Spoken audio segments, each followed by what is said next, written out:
I'm Michaela Cattell, a bioengineer from Humimic Medical. And I'm a Captain Green from Donaldson Center Fire Department. So this is the HM Wound Management Leg Trainer. It features 3 distinct wound patterns. We have a bullet entry and a bullet exit wound that bleed and can be stemmed through the application of wound packing materials. We also have a laceration wound that bleeds that can be stemmed through the application of a tourniquet. What you get when you order this model is, of course, the Wound Management Leg Trainer. You get a bag of artificial blood, the IV system, and a tourniquet and some wound packing material. So we can go ahead and get this hooked up.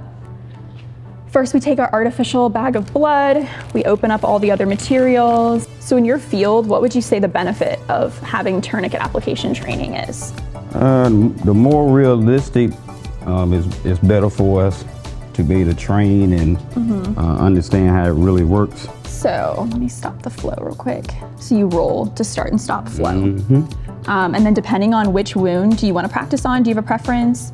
You want to do wound packing? Okay, so you just twist to attach the IV bag to the wound.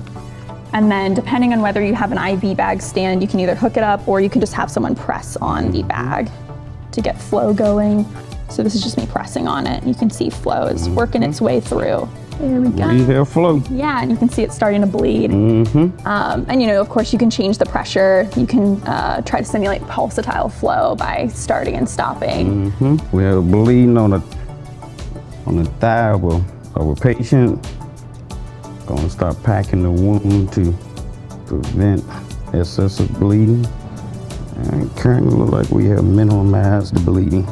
Yeah, so that's a perfect example of how the wound packing side of the model works. This is very useful for us to actually get practice using these prosthetics in a controlled environment, better for training for us. Without the noise interruption and crowd control, we can practice our skills to ensure that our skills are sharp enough to actually perform efficiently in the field.